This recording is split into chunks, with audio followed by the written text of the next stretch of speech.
자, 오늘 함께 나눌 말씀, 지난 주일날 대독해 주셨던 요한복음 1장 9절로 13절 마지막 한 번 더 대독해 주시겠습니다. 참 빛, 곧 세상에 와서 각 사람에게 비추는 빛이 있었나니 그가 세상에 계셨으며 세상은 그로 말미암아 지은 바 되었으되 세상이 그를 알지 못하였고 자기 땅에 오매 자기 백성이 영접하지 아니하였으나 영접하는 자, 곧 그 이름을 믿는 자들에게는 하나님의 자녀가 되는 권세를 주셨으니 이는 혈통으로나 육정으로나 사람의 뜻으로 나지 아니하고 오직 하나님께로부터 난 자들이니라. 아멘. 아멘. 요한복음 1장 9절로 13절 본문을 근거로 죄의 습관에서 벗어나는 길 세 번째 오늘 마지막 시간입니다. 지난 주일 오전 오후에 전한 말씀이 우리가 예수님 믿고 하나님의 자녀가 되고 이제 소속이 하나님 나라 천국의 백성이 되었습니다. 우리 하나님의 자녀가 되었고 마귀에게 소속되었고 마귀의 자식이었다가 하나님의 자녀가 되는 것까지, 그리고 천국을 바라보며 가는 진리를 경험한 사람까지 되었는데 그 이상, 그보다 더 하나님 원하시는 분량만큼 자라가야 된다. 하나님으로부터 부여되는 복, 하나님 주시는 그 복을 더 누리며 살자. 영적인 복이든 이 땅에서 누리는 복이든 하나님께서 주시는 복을 더 누리며 살아야 된다. 그러지 못하고 우리가 제자리 멈춰 서 있는 경우는 죄의 습관, 아직도 남아있는 죄의 근성 때문에 그렇다. 그래서 하나님과 더 가까워져야 되는데 더 가까워지지 못하고 있어서 그렇다. 그것들을 인정하게 되면 우리 발전이 있습니다. 그래서 인정하지 않고 그냥 이 정도로 저는 좋습니다 하면은 유지가 되는 것이 아니라 후퇴를 하더라고요. 저는 믿음 생활, 신앙 생활, 주님을 사랑하는 것 뭐 이 정도면 됐습니다 라고 그 생각에 지배당하는 순간에 유지하는 것이 아니라 계속 후퇴하게 돼요. 왜요? 마귀 역사도 있으니까. 우리의 마음은 무뎌지고 강팍해지기 쉽기 때문에 그렇습니다. 그 생각 자체가 바로 악한 영이 주는 생각이기 때문에 점점 후퇴한다. 우리는 계속해서 그리스도 예수의 장성한 분량에 이르기까지 자라가야 되죠. 하나님 말씀 믿는 것처럼. 자, 그래서 아직도 끊지 못하고 있는 그 죄의 습관, 이 죄의 습관을 끊어버리자. 그렇지 않으면 타락한 아담 이후 타락한 근성을 가지고 있는, 그죠? 스스로 살려고 하고 하나님 없이 살려고 하고 또 하나님 뜻대로 살려고 하지 않는 이 육신의 죄의 습관이 여전히 우리에게 있기 때문에 마치 불나방처럼 점점 불만 보이면은 강렬한 불빛을 찾아서, 더 강한 불빛을 찾아서 뛰어들어서 결국은 자기 몸을 불태워버리는 것처럼 이렇게 죄의 습관은 내 영혼을 지옥불에 던져서 내 영혼을 불태우고 만다. 그러니까 끝없이 내 육신은 이 죄의 습관으로 말미암아 내 영혼을 요구하죠. 불속으로 뛰어들도록. 그런데 불나방 같은 나를 성령님이 지배하시지 않으면 안 된다. 그것을 받아들이고 인정하면 돼요. 되게 제가 주일날도 지금 설교를 스케치하고 있는데 왜 사람이 정체되고 왜 사람이 무뎌지고 감각이 없어지는가 봤더니 구원관이 확실하지 않아서 그렇구나. 목사님들도 만나보면은 구원관이 분명하지 않고 확실하지 않으니까 어느 선에서 딱 이렇게 정체되는 걸 봤습니다. 그리고 시간이 흐를수록, 세월이 흐를수록 신앙생활이 뭐지? 구원이 뭐지? 이러는 것을 봐요. 저는 굉장히 목회자로서 깜짝 놀라는 게, 연세가 많이 드신, 은퇴를 앞두신 만약에 목사님들이 신앙생활이 뭘까? 구원이 뭘까? 이렇게 말씀을 하시게 되면 저 같은 경우는 굉장히 충격을 받아요. 저 어르신이 아직도 목회를 마무리할 즈음에 아직도 그것이 정립이 안 되고 있다면 이거 어떡하나. 그러니까 목회는 그만두고 자기 영혼은 어떡하냐 이거죠. 그러니까 마귀라는 놈은 참 이 올바른 구원관을 갖지 못하게 만들어요. 성경에 다 기록이 되어 있고 사실 아주 단순한 건데 그것을 헤아리지 못하도록, 그것을 깨닫지 못하도록 많은 잡다한 그런 지식들을 가지고 이렇게 어둡게 만들더라 이거죠. 무서운 겁니다. 그것들도 죄의 습관에서 벗어나지 못하게 하는 근거가 돼요. 잘못된 구원관이 잘 정립되지 못한 것도 이제 더 이상 하나님 앞에 더 가까이 가려고 하지 않아요. 이해가 되시나요? 세월이 흐를수록, 죽을 날이 가까울수록, 목회자는 목회를 마감할 날이 가까울수록 예수님과 더 가까워져야지 정상 아니에요? 그렇죠? 인생을 마감할 때쯤 되면 그만큼 살았으니까 예수님과 더 친밀해져야 되는 게 정상이잖아요. 나 나이가 들었으니까, 이제 살 얼마 안 남았으니까, 뭐 나 신앙생활 오래 했으니까 그냥 뭐 이대로 그냥 막 죽으면 되지. 그것이 주님과의 관계의 결론이라면 그럼 신앙생활 뭐 한 거냐고요. 뭐 주님 일하고 뭐 하고 다 차치하고 다 뒤로 하고 나는 누구를 믿고 누구를 따라왔냐는 거죠. 내 개인적인 신앙생활의 이유는 뭐냐는 거예요. 예수 아니에요? 그죠? 평생 신앙생활하고 마지막 임종하기 직전에 내게 오롯이 남아 있어야 되는 게 예수님이어야 되잖아요. 그 관계여야 되잖아요. 근데 그것에 대해서는 관심들이 별로 없는 것이 충격이더라고요. 평신도들도 그렇고 목회자들도 그렇고 제가 많이 교훈을 삼는 것이 그거예요. 그거. 왜 그것은 별로 관심이 없을까? 주님과 나와의 관계는 왜 관심이 없을까? 그러니까 이렇게 육신의 죄의 습관에 찌들려 살다 보면은 신앙관이 정립이 안 되면, 구원관이 정립이 안 되면 마지막 노년에 말년에 천국 갈지 지옥 갈지 보장이 없어지는 걸 봐요. 그러니 우리는 마음을 무뎌지게 만드는 죄의 습관을 먼저 끊어야 됩니다. 영적인 감각이 있어야 주님과 나와의 관계도 뚜렷해요. 그렇게 되기를 주님의 이름으로 축원합니다. 나는 불나방 같은 존재다라고 하는 것을 인정하면 복이 있어요. 그리고 망하지 않습니다. 나는 언제든지 이 육신이라고 하는 것은 옛 구습을 쫓기 바빠. 과거로 돌아가기 바빠. 그러니 나는 내 육신을 믿지 말아야겠다. 아멘. 내 육신의 소욕과 늘 나는 대적하여 싸워야겠다. 그러므로 나는 내 힘으로 안 되니까 성령으로 이끌려 살아야겠다. 겸손한 자는 결국은 승리하게 됩니다. 그래서 죄의 습관에서 벗어나는 길은 뭐니 해도 참 빛이 되신 예수님을 마음에 품고 살아야 된다. 늘 예수님과 관계가 친밀한가를 늘 점검하고 살아야 된다. 참 빛이 되신 예수님이 내 안에 계시면 그 밝은 빛으로 말미암아 내가 잘 가는지 잘못 가는지 그 빛으로 다 보게 돼 있습니다. 내 안에 예수님이 희미하면, 마음에 불이 꺼져 있으면, 마음이 어두우면은 분별력이 없어요. 잘 가는지 못 가는지 우리는 잘 헤아릴 수가 없습니다. 그래 늘 빛이 되시는 예수님을 마음에 품고 살아라. 그 말은 주님과 늘 교제하며 살아라. 쉽게 표현하면 친하게 지내라. 예수님과 친하게 지내십시오. 슬픈 일이 있어도 예수님을 찾고, 즐거운 일이 있어도 예수님 찾고, 너무 화가 난 일이 있어도 예수님을 찾고, 아주 너무 외로울 때도 예수님을 찾고, 그 예수님과 친하게 지내라. 너무 견디기 힘들 만큼 마음속에서 우라가 치밀고 막 혈기가 나고 하니까 예수님을 찾아라. 예수님 못 참겠는데요. 이렇게 친하게 지내란 말이에요. 예수님 정말 참아야 돼요. 이것도 참아야 돼요. 이것까지 용납해야 돼요. 예수님 정말 하다 보면은 풀어져요. 그렇게 예수님 앞에 말씀을 드리고 정직하게 고백을 하면 예수님이 그래 못 참지 너 참지 마 하시진 않잖아요. 벌써 예수님께서 마음을 이렇게 토닥 두들겨 주시잖아요. 그러면 혼자 투덜투덜 하다가도 알겠어요 무슨 말씀인지, 알겠어요 무슨 뜻인지 알겠어요. 그렇게 매사에 하나님을 인정하라는 거죠. 그러면 이겨지고 다스려진다.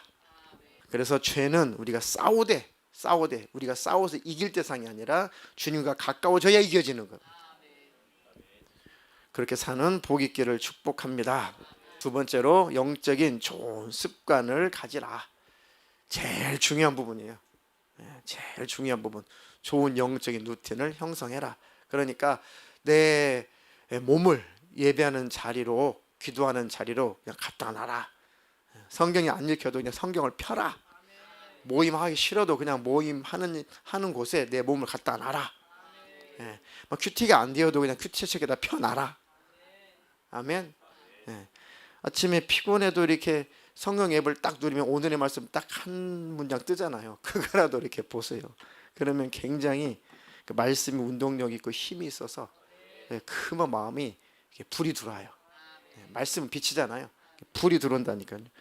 그렇게 사모하는 마음으로 열심을 내되 그것은 우리가 의지적으로 해야 되는 활동이에요. 예배하는 것, 기도하는 것, 성경 보는 것, 모임하는 것, 그것은 의지적으로, 그것은 억지로라도 해야 돼요. 사도 바울도 육체의 연습은, 그래도 경건의 연습은, 육체 연습은 이 생에 있어서 조금 유익이 있다고 그랬습니다. 유익이 전혀 없는 것은 아닙니다. 왜냐하면 우리가 사람이기 때문에 어떻게든지 내 몸이 내 마음대로 돌아가지 않도록 항상 좋은 습관, 영적인 습관을 가지고 내 육신을 하나님이 기뻐하시는 곳에 갖다 놔야 된다. 굉장히 중요한 것이 예배예요. 예배, 기도, 성경. 이거는 죽을 때까지 강조해도 지나치지 않는다. 자, 세 번째가 과거를 묵상하지 마라. 과거 아픔, 과거 상처, 그 과거의 불행한 일들을 묵상하지 마라. 과거의 불행한 일들을 묵상하지 말고, 물론 좋은 추억은 괜찮죠. 안 좋은 일들을 제발 묵상하지 말고 차라리 예수님의 은혜를 묵상해라. 차라리 십자가의 은혜를 차라리 묵상해라. 그럴 때가 있거든. 억지로라도 성경을 펴고 아주 폰에 앱이라도 열어서 억지로도 말씀을 봐라. 말씀을 묵상해라. 싸워서 이기는 거예요, 그것이. 그럼 이겨집니다. 절대 과거의 불행한 일들을 묵상하지 말고 은혜를 묵상해라. 다윗처럼 힘들고 어려울 때일수록 하나님을 묵상해라. 그 말씀을 묵상해라. 그래서 지은 시가 시편이 되었잖아요. 마음속에 미움, 또 증오, 또 불평, 불만, 시기, 질투, 원망, 이것이 바로 결국은 죄의 씨앗이 된다. 씨앗과 같다. 이것들이 점점 자라나죠. 욕심도 점점 자라나면 죄를 낳고, 죄가 장성하면 사망에 이르는 것처럼 마음속에 내가 품고 있는 것이 미움이면 그것이 바로 죄의 씨앗과 같은 것이다. 점점 자라나고 점점 커지게 되면은 내 마음을 완전히 지배하게 된다. 그리고 그 죄의 습관을 그래서 끊지 못하고 걸핏하면 죄를 짓게 된단 말이죠. 하나님, 내 마음속에 말씀의 씨앗만 뿌려지게 해 주시옵소서. 네 번째가 그리스도 예수의 마음을 품고 살아라. 그는 근본 하나님의 본체시다. 하나님과 똑같은 그분이 곧 하나님이시다. 본인이 자신이 하나님과 똑같은 하나님과 동등됨을 취할 것을 여기지 않고 자기를 비웠다. 완전히 자기를 비워서 사람과 같이 되셨고 사람의 모양으로 나타나셨으며 죽기까지 복종하셨으니 십자가에 달려 죽으셨다. 그 겸손한 예수님의 마음을 늘 품고 살아라. 하나님의 아들도 그렇게 복종했거든. 하나님, 저도 복종하며 살게 해주십시오. 그 예수님의 마음을 내게 부어주십시오. 그 예수의 마음을 품고 살아라. 자, 마지막 다섯 번째가 지난 주일날 성령을 쫓아 행하라. 성령을 따라 행하라. 이제 나는 성령님을 따라 행하기로 선택했습니다. 성령님을 따라 이제 순종하기로 이제 나는 결단했습니다. 내 마음속에 성령님이 말씀하시는 대로 쫓아가라. 따라가라. 자, 이 모든 것은 기도할 때 하나님이 이렇게 할 수 있도록 힘을 주셔요. 이 의지적인 활동조차도 그 의지가 발동이 될 수 있도록 기도해야 돼. 기도. 아멘. 모든 것은 기도가 결론이 되어집니다. 알긴 알았는데 이게 안 되는구나, 내 힘으로. 그러니 하나님이 힘 주셔야겠네. 예배하러 가라, 기도하는 자리에 가라, 성경을 펴라, 큐티해라, 몸을 모이는 곳에 갖다 놔라, 예수님 마음을 품어라. 알겠는데요, 안 되는데요. 그러니까 모든 일에 기도하라. 아멘. 하나님 나에게 기도할 힘을 부어 주시옵소서. 자, 오늘은 이어서 베드로후서 2장 20절로 22절을 한번 대독해 주시겠습니다. 만일 그들이 우리 주 되신 구주 예수 그리스도를 알므로 세상의 더러움을 피한 후에 다시 그 중에 얽매이고 지면 그 나중 형편이 처음보다 더 심하리니 의의 도를 안 후에 받은 거룩한 명령을 저버리는 것보다 알지 못하는 것이 도리어 그들에게 나으니라. 참된 속담에 이르기를 개가 그 토하였던 것에 돌아가고 돼지가 씻었다가 더러운 구덩이에 도로 누웠다 하는 말이 그들에게 응하였도다. 22절에 개가 그 토하였던 것에 돌아가고 돼지가 씻었다가 더러운 구덩이에 도로 누웠다 하는 말이 그들에게 응했다.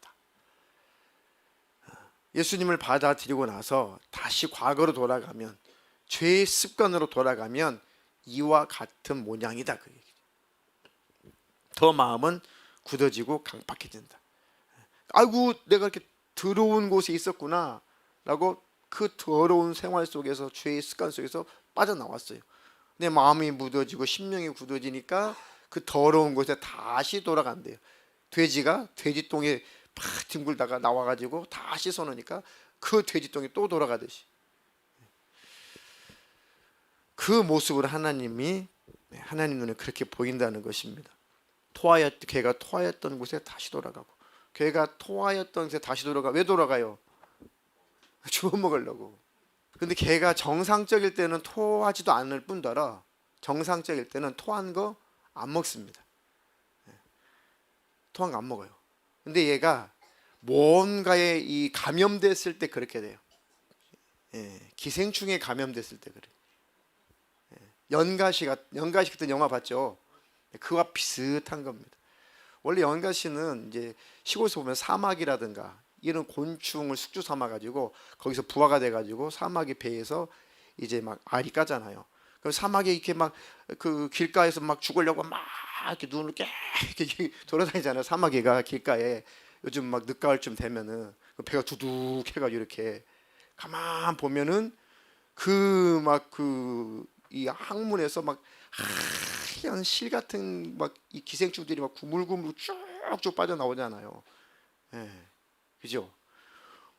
그렇게 해도 되지만 원래 물속 생물이라면은 그 사마귀를 끌고 물속으로 빠지게 만들어서 물속에서 이제 빠져나와서 물속에서 생활하게 되는 거죠. 그 기생충이라는 것이. 그래서 물속으로 끌고 가고 막 풀속으로 끌고 가고, 그러면 끌고 다녀요. 그게 그 육신의 소욕이라는 거죠. 그게 개가 왜 토했던 것을 왜 들어가요? 기생충에 감염되면 그래요. 개가 이게 병들어서 토하는 거 말고 멀쩡한데 토해요. 왜 왔냐면 기생충이 속에 많아서 그래요. 그러면 이제 이 날이 굳으면은 더 속에서 기생충이 그 기압에 따라서 그런 건지 모르겠지만 이 무더운 여름에 막 이렇게 막 비가 오고 습하고 막 날이 굳으면 막 개들이 쓸데없이 막 지가 소도 아닌데 풀을 뜯어 먹어요. 풀. 모르면 저는 봤어요. 이렇게 풀을 먹고 한쪽에 이렇게 앉아가지고 막 토하고. 그러면 이 음식물이 나오는 게 아니라 그 풀잎죠. 지가 씹어 먹은 이렇게 풀잎. 그 풀잎이 나오고 그 하얀 거품 같은 것이 이렇게 버글버글해요. 여기다 토어놓고 이렇게 하고 저다 토어놓고 토합니다. 왜 토하냐면 속에 기생충이 너무 많으니까 그거 괴로우니까 그 토해내려고 이 풀을 뜯어먹고 까끌까끌한 풀을 많이 먹어요. 부드러운 풀 안 먹고 쑥 같은 거 안 먹고 까끌까끌한 그 풀을 막 먹습니다. 그 막 이 속이 그냥 삼키니까 구역질 나잖아요. 막 까끌까끌하니까. 그럼 막 토해요. 일부러 토하려고 먹는 거죠, 사실은. 그럼 이제 그 막 속에 있는 이제 그 거품 속에 이제 기생충 알이 가득하단 말이죠. 근데 이게 너무 이 기생충에 많이 이 중증으로 감염되면은 바보 그것도 주워 먹어요. 그런 개는 회생불능이에요. 충이 먹어서 기생충에 완전히 장악당해가지고 죽어요. 그 동네마다 시골 동네마다 기생충이 감염된, 그것도 전염병이죠. 개 전염병인데 기생충이 전염병이 한번 돌면은 저희 학창 시절만 해도 어지간한 그 약으로는 이 구제가 안 됐어요. 어지간한 약으로. 그러면 집집마다 개들이 다 이렇게 막 죽어 있어요. 막 보면은 막 구멍이랑 구멍에는 막 하얀 이 국숫가락 같은 막 이 기생충들이 다 나와요. 막 눈도 뚫고 나오고 코도 뚫고 나오고 뭐 항문은 다발로 나오고 막 그 이렇게 국수 이렇게 삶아가지고 이렇게 하잖아요. 그 다발로 징그럽죠? 그게 우리라니까요. 죄의 습관이 많은 만큼 우리 안에 기생충 같은 그런 귀신들이 많이 지배를 하고 있어요. 그러니까 영안이 안 열린 게 감사하죠. 영안 열려가지고 막 국숫가락들이 막 보여보세요. 그 근처도 가기 싫을 거 아니에요. 내 몸에 이 귀신들이 막 국숫가락처럼 보여보세요. 막 이렇게 뭉텅이 구물구물하는 게, 그게 막 구더기 같은 게 온 몸을 막 뒤덮고 있는 게 영안 열려가지고 보여보세요. 아유, 그 어떻게 밥 먹고 살아요? 빼짝 말아 죽지. 우리는 영감으로 알게 하셔서 다행이죠. 영적인 감각으로 알게 하시니까 우리가 막 토설하잖아요. 개가 토하듯이 우리가 막 토설하잖아요. 하나님, 그러니까 때때로 이렇게 기도해드리고 안수하고 하면은 성령님 역사하시니까 양심에 꽉, 성령님 양심을 두들기니까 막 30분씩 1시간씩 막 토설하신 분들이 계셔요. 막 혼자서 막 그 하나님 양심을 쾅 때리니까 막 토설해요. 막 다 끄집어내요. 하나님, 제가 이런 사람이었고 이런 사람이었고 제가 이런 마음을 품었고요. 제가 그 남자 싫어했고 그 여자 싫어했고요. 집안에 그 남자 싫어했고요. 일생을 제가 싫어했고요. 하면서 막 이게 뭐예요? 토하는 거예요. 토하는 거. 죄를 토해내는 겁니다. 속에 기생충이 많아가지고. 그렇게 따지면 개가 토하였던 곳으로 다시 돌아간다 하는 표현이 결국 우리에게 하신 말씀이잖아요. 돼지가 씻었다가 더러운 구덩이에 도로 돌아간다 하는 말도 결국은 우리에 관한 말씀이니까. 영적으로 해석하게 되면 그만큼 악한 영들이 우리를 그만큼 지저분하게 우리를 장악하고 있다. 그러니 이 죄의 습관은 어떻게든지 빨리 끊어야 된다. 나를 더럽게 만드니까. 아멘. 자, 두 번째, 말씀으로 나를 먼저 봐라. 하나님의 말씀으로 남을 보려고 하지 말고 하나님의 말씀으로 나를 먼저 보려고 해라. 그래야지만이 내 죄가 빨리 해결됩니다. 말씀을 자꾸 내게 적용해야지 자꾸 다른 사람들 적용해서는 나에게는 아무 유익이 없어요. 오히려 판단만 하고 정죄만 하고 교만만 해주고 오히려 또 다른 죄가 나를 지배하고 말죠. 오히려 교만한 죄가 나를 오히려 지배하고 맙니다. 하나님의 말씀은 내게 적용해라. 자주 인용했던 고린도 전서 10장 11절로 12절. 그들에게 일어난 이런 일은 본보기가 되고 또한 말세를 만난 우리를 깨우치기 위하여 기록되었느니라. 그런즉 선줄로 생각하는 자는 넘어질까 조심하라. 아멘. 구약에 있었던 여러 가지 그런 사건들을 기록해 놓으셨죠. 하나님께서 그들에게 그런 일이 일어난 그런 일은 우리에게 본보기가 된다. 말세를 만난 우리를 깨우치기 위하여 기록되었다. 하나님의 모든 말씀은 내게 적용해라. 그런즉 선줄로 생각하는 자는 넘어질까 조심해라. 내게 적용해야죠. 남에게 적용하면 나는 서 있느냐 이거죠. 나는 다 됐냐? 나는 괜찮냐? 나는 말씀이 자유롭냐? 그 말씀 내게 적용할 필요가 없냐? 선줄로 생각하는 자는 넘어질까 조심해라. 하나님 말씀은 내게 적용해야 된다. 내가 보이기 시작해야 된다. 자, 마지막으로 오늘 영적인 감각을 계속해서 키워나가십시오. 영감, 영적인 감각. 에베소서 4장 19절로 24절. 그들이 감각 없는 자가 되어 자신을 방탕에 방임하여 모든 더러운 것을 욕심으로 행하되 오직 너희는 그리스도를 그같이 배우지 아니하였느니라. 진리가 예수 안에 있는 것 같이 너희가 참으로 그에게서 듣고 또한 그 안에서 가르침을 받았을진데 너희는 유혹의 욕심을 따라 썩어져가는 구습을 따르는 옛 사람을 벗어버리고 오직 너희의 심령이 새롭게 되어 하나님을 따라 의와 진리의 거룩함으로 지으심을 받은 새 사람을 입으라. 아멘. 그들이 감각 없는 자가 되어 자신을 방탕에 내어 던져버렸다. 자기를 방임하여 모든 더러운 것을 욕심으로 행하되 오직 너희는 그리스도를 예수 믿는 것을, 신앙생활을 그렇게 배우지 않았잖냐. 그건 예수 믿는 건 아니잖냐. 아, 나는 예수 믿고 구원받았어요 라고 하면서 자기 자신을 방탕에 내어 던져버리는 것은 예수 믿는 것 아니다. 그 신앙생활 아니다. 우리는 예수 믿는다는 것을, 신앙생활을 그렇게 배우지 않았다. 진리가 예수 안에 있는 것 같이 너희가 참으로 그에게서 듣고 또한 그 안에서 가르침을 받았을진데, 뭘 배웠냐? 어떤 가르침을 받았냐? 너희는 유혹의 욕심을 따라 썩어져가는 구습을 따르는 옛사람을 오히려 벗어버리고 오직 너희의 심령이 새롭게 돼요. 뭐가 새롭게 돼요? 심령이 새롭게 돼요. 하나님을 따라 의와 진리의 거룩함으로 지으심을 받은 새 사람을 입으라. 이것은 거듭이에요. 거듭. 계속해서 새 사람이 되어라. 지금보다 내일이, 내일보다 그 다음이. 그게 뭡니까? 자꾸만 예수 그리스도를 닮아가라는 것이죠. 그 영적인 감각을 잘 키워야 된다. 영적인 감각을 잘 유지를 해야 된다. 지금 사무엘 상하 읽고 계시죠? 이번 주 숙제가 사무엘 상하까지잖아요. 사무엘 상하 잘 읽고, 읽으신 분은 열왕기까지 계속 읽어가세요. 열왕기를 쭉 읽어가세요. 나중에 선지서는 숙제로 안 나갑니다. 거기까지 진도가 나가질 않아요. 그러니까 쭉쭉 읽어가십시오. 사무엘서 상하, 열왕기 상하 보십시오. 그 엘리 제사, 사무엘 상에 엘리 제사장을 보세요. 그걸 보면서 우리 자신을 봐야 됩니다. 영적인 감각이 완전 무뎌져 있으니까 그 말로가 비참해지잖아요. 비참해져. 하나님의 음성도 잘 안 들려요. 근데 그와 대조적으로 사무엘은 어릴 때부터 자꾸 하나님 부르니까 하나님 음성이 들리기 시작해. 대조적으로. 그리고 엘리가 마음이, 이 심령이 너무 무뎌져 있어서 자기 자식이, 홈리와 비너스가 그 두 자식이죠.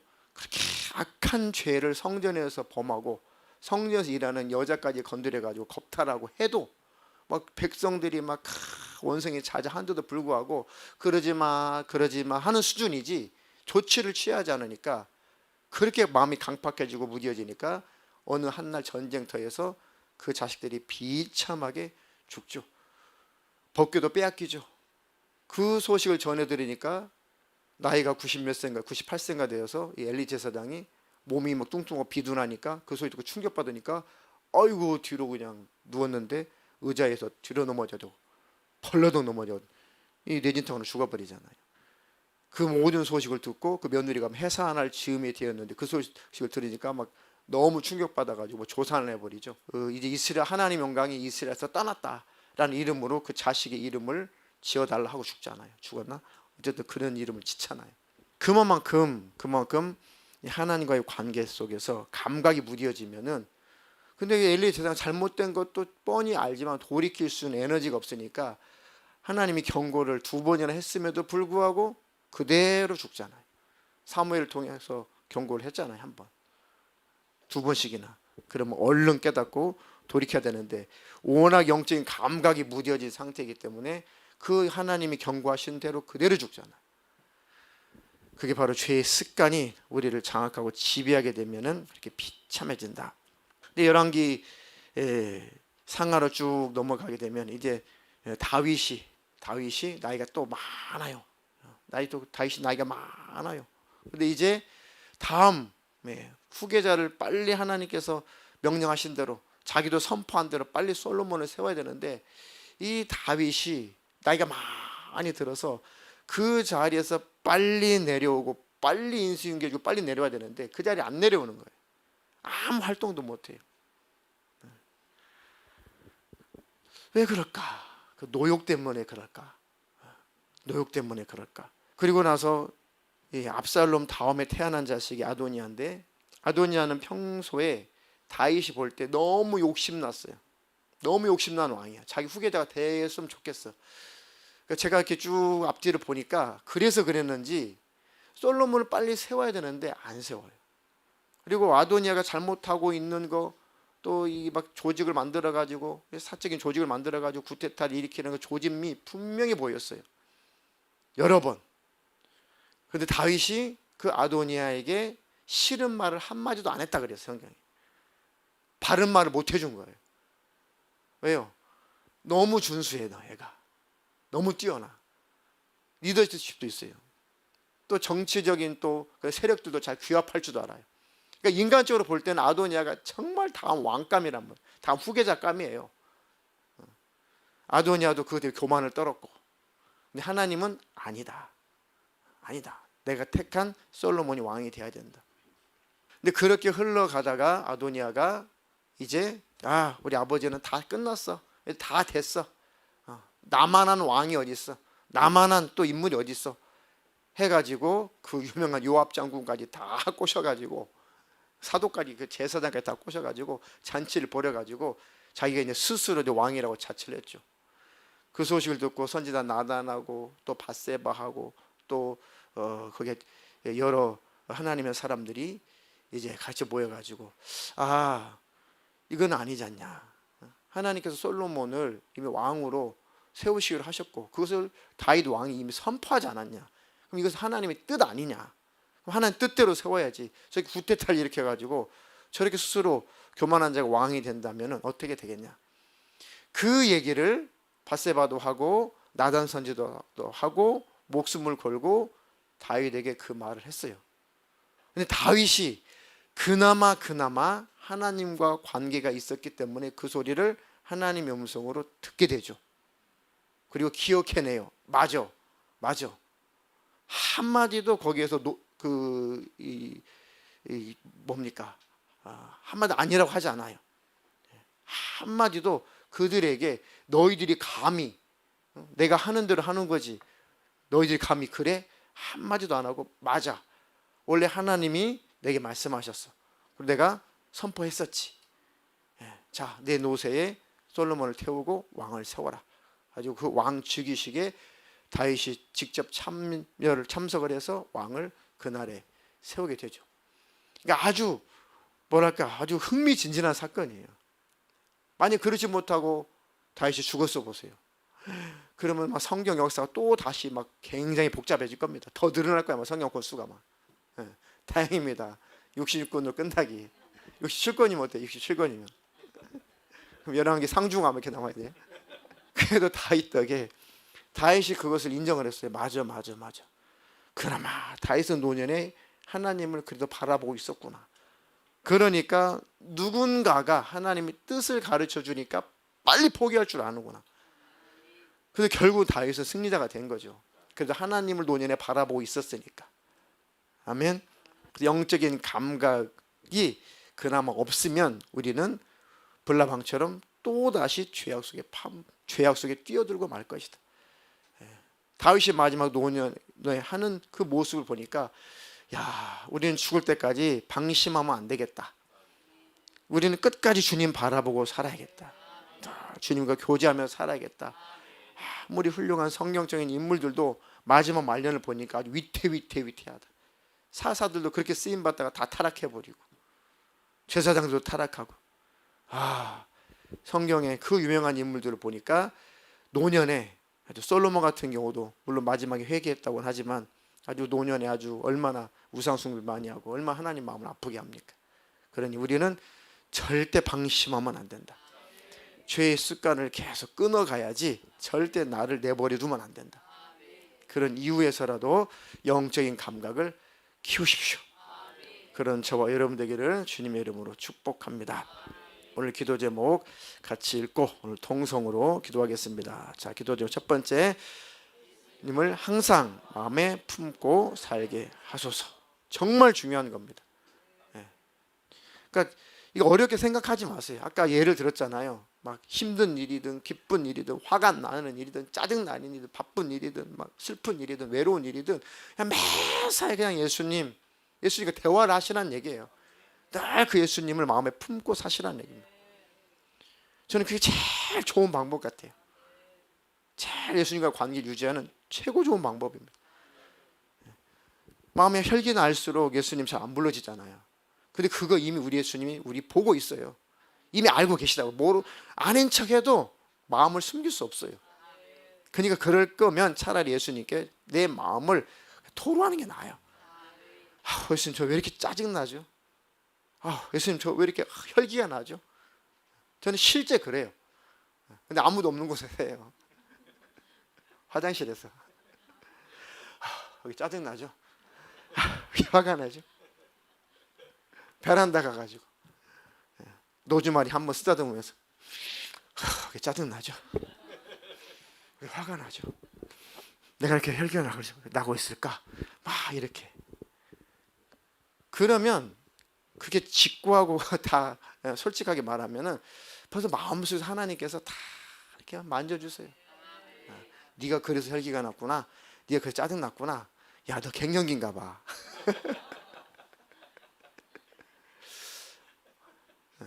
아니 걸핏하면 이게 뭔가 이렇게 섭섭해요. 무슨 말을 하려고 그러면 울컥해. 제가 제일 싫어했던 모습이거든요. 제가 제일 싫어했던 모습이 질질 짜는 거였어요. 이렇게 말 못하고 이렇게 울고 이런 거 있잖아요. 제가 제일 경계하는 모습이에요. 경계하는 모습. 나는 저러지 말아야겠다. 그런데 무슨 말 하려고 하면은 뭐 심각한 얘기도 아니에요. 무슨 말 하려고 하면 이게 울컥해요. 이게 목소리 떨려 이렇게. 좀 남자로서 이렇게 좀 창피스럽잖아요. 그러면 이제 그냥 말을 끊고 이제 좀 딴짓하죠 이렇게. 베란다 가을도 로즈마리. 창피스럽다. 왜 남자가 눈물을 이렇게. 근데 주님이 다 알고 계시고 다 듣고 계시고 다 치유하시. 그래, 네가 때가 된 거야. 네가 나이가 좀 든 거야. 이제 갱년기가 된 거야. 다 그렇게 돼. 아니 그게 인정이 돼요. 인정이 되면서 그렇구나. 그러니까 객관적으로 나를 보고 내가 나를 잘 관찰해 봐야겠구나. 그전에는 안 그랬는데 쉽게 섭섭해요. 서운하고. 누구 들으라고 한 얘기입니다 지금. 인정해라 이렇게. 자, 그래서 예수님을 마음속에 품고 살아야 된다. 아직 젊지만 조금씩 느낌이 와요. 아직 젊지만 나이가 들어간다는 것에 대한 뭔가 이렇게 은근히 느낌이 와요. 그런 거구나. 어른들이 말씀하신 게 이런 거구나 라고 하는 게 조금씩 느껴지기 시작한단 말이죠. 그러니까 노년을 대비해야겠구나. 잘못 굳어지면 큰일 난다. 근데 이렇게 나 자신을 정직하게 하나님 앞에 내 모습을 드러내야 된다니까요. 사람들에게도 드러내야 돼요. 내가 요즘에 나이가 이래서 그런가? 집사님, 내가 요즘에 조금 집사님 볼 때도 조금 그전 같지 않아? 집사님 그전 같지 않아. 기도 좀 해갔었어. 그럼 왜 난 뭐 얘기하지 말고 그렇구나. 이게 복이라니까요. 정말 그렇습니다. 근데 그런 분들이 막 버럭하면 참 말씀을 해드릴 수 없잖아요. 받아들이고 인정해야 내게 복입니다. 그럴수록 연세가 들수록 예수님을 더 품고 사십시오. 2번 시작. 좋은 영적 습관을 가지게 하소서. 말씀드렸어요. 좋은 영적인 습관을 가지고 살아라. 세 번째, 과거의 불행한 일들을 묵상하지 말고 십자가의 은혜를 묵상하게 하소서. 4번, 성령을 따라 행하게 하소서. 마지막 5번, 남을 보지 말고 나를 보게 하소서. 나를 볼 수 있도록 눈을 열어 주시옵소서. 아멘. 절대 우리가 하나님 말씀을 듣거든 설교를 듣거든 누가 우리에게 권면을 해주시든 거룩하지 말고 왜 나를 때리는 거야? 왜 내 얘기하는 거야? 왜 나만 가지고 설교하는 거야? 그러지 말고 하나님이 내게 말씀하시는구나. 그게 복으로 여기면 진짜 복이 됩니다. 그런 저와 여러분 되기를 축복합니다.